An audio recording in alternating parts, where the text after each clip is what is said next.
What a time! From baggy pants to frosted tips, beanie babies and boy bands. And these gas prices? The year was 1997. The WNBA had taken the court for the first time. And by the turn of the millennium, Portland had its own team. Way back in time. Jenny Moe played for the Portland Fire. She remembers game day at the Rose Garden. The average attendance was more than 8,000 fans a night. It was loud. It was a lot of young kids, a lot of young families, a lot of young girls. A 6'5" center, Moe was the first Oregon Duck to ever be selected in the WNBA draft. She grew up in Oregon, setting all kinds of state records at Powers High School.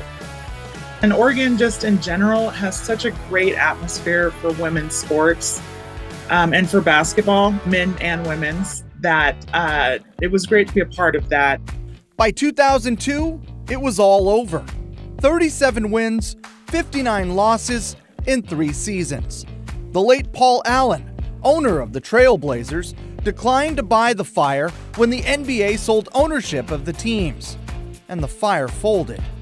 It was a shock, I think, to all of us. We were just like, wait, what? But we have a good fan base. Like, people are coming to our games, and why would you do that? But yeah, it was really weird to come back to nothing. 20 years later, WNBA and women's sports memorabilia cover the walls inside the sports bra. Yeah, we support women. Yup, it's called the Sports Bra, located in Northeast Portland. The first ever sports bar dedicated to women's sports, exclusively showing women's sports on every TV. You take just your regular traditional sports bar and you just change the channel to women's sports. Jenny Wynn is the owner of the Sports Bra.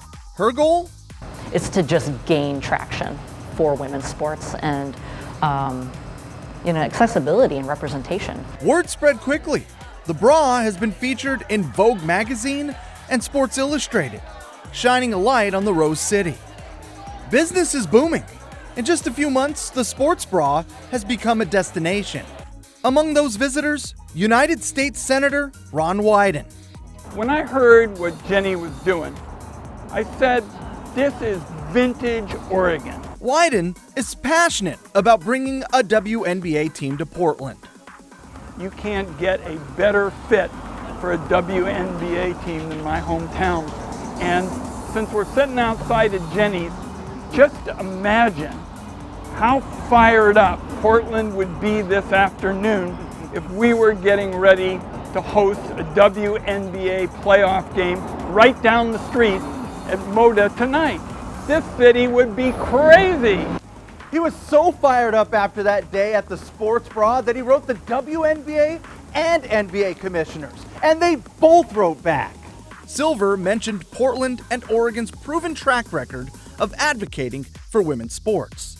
While Engelbert said, Portland is a market that we hold in high regard and are actively considering.